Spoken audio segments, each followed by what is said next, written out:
guys, for today's video, nakikita nyo ba? Syempre, naka-Zion Tactical na naman tayo. At eto na nga, may pinadala sa atin si Zion Tactical, yung kanilang bagong King Belt Bag. At syempre, nandito na. Noong nakaraan pa ito dumating sa akin, guys. Ayan, noong nakaraan pa siya dumating. So, ngayon ko lang siya bubuksan para ipakita sa inyo. So, nandito na siya ngayon sa Bulacan, lumapag na yan. Maraming salamat sa ating mga boss. Ayan, si Super Zion, and then si Sir RG. Ayan, maraming salamat po sa pinadala niyo sa aking King Belt Bag. Ayan. Umpisa na natin ang pag-open ng aking bagong belt bag at pag-review kung same pa rin ba ng materials na ginamit at kung gaano kalaki yung sinasabi nilang King Belt Bag. Ayan.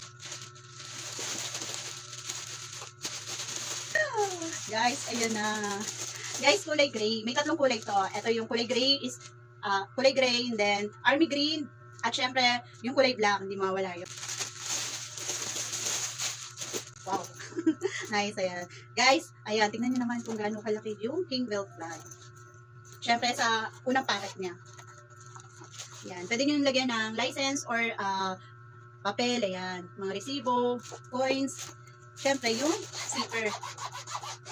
Ayan, yung zipper, guys. Okay, YKK pa rin siya, guys, YKK. And then, eto yung pangalawang packet niya.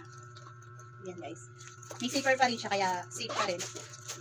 At eto yung pinakaloob niya, sobrang laki, guys. Ayan, o. Laki talaga ng King Belt Bag. Ayan, may zipper pa rin na may packet dito. And then, may lalagyan siya ng magazine. Ayan, tatlong magazine. And then, meron siya ditong lalagyan na maliit. At syempre, yung handle niya. Ayan, yung pinaka-handle niya. Parang same dito sa C-belt ko na, syempre bakal yung nandito niya. Ngayon, ginawa ng purong tela. Kundura. Ayan, kundura. At ito, yung lalagyan ng, ayan, lalagyan ng bakal. Guys, yung bakal na pumuputok, hindi yung galing sa hardware. Syempre, pwede nyo na rin itong tanggalin kung wala kayong ilalagay na bakal. Pero, pwede nyo rin naman ibalik. Ayan, diba? Maganda. Easy open din siya, guys. Sa mga may dyan, may bakal. Diba? O, diba? Smooth na kanyang zipper. Kaya kung ako sa inyo, order na kayo nitong King Belt Bag sa mga nagra-rides, ayan, sa mga mahilig magmotor, or nakakotse kayo, whatever, yan. Ito yung King Belt Bag, kung gusto niya, marami kayong ilagay. Ako kasi, sobrang dami ko nilalagay pag umaalis ako. Siyempre, kahit anong forma ko, ang gamit ko pa rin is Zion Tactical. Guys, yung leg bag ko na yan, ilang taon na rin yan, guys, sa akin. Sobrang tibay. Ito yung C-belt, tapos yung aking zoom belt bag, syempre nilaban ko yun. Sasapit natin siya sa puno at maglalambitin ako. Try natin kung kasing tibay talaga siya ng mga nauna kong bag ng Zion Tactical. Tapos ito yung durable buckle niya. Ayan. Plastic durable buckle niya, guys. Diba? Hindi siya basta-basta natatanggal. Kahit hilahin sa'yo. Magkakasugat lang, guys, dahil napatunayan na namin. Pwede siyang i-adjust kung yung bewang mo is napakalaki or maliit, yan, pwede mo siyang i-adjust. Yan.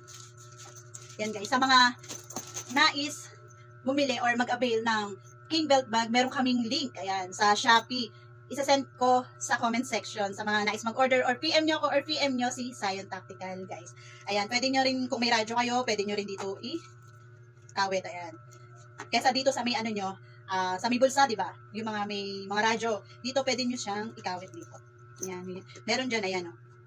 Sa mga nais mag-avail, guys, avail na kayo, napakaganda. Makikita nyo to, nasuot ko, gamit ko, syempre, yan, makikita nyo na siya, nasa Bulacan na, at syempre, padded pa rin siya, kaya hindi maglulus yung kanyang tela. At napakaganda, napakapal, napakatibay, guys, kaya kung ako sa inyo, mag-order na kayo. Ingat kayo palagi.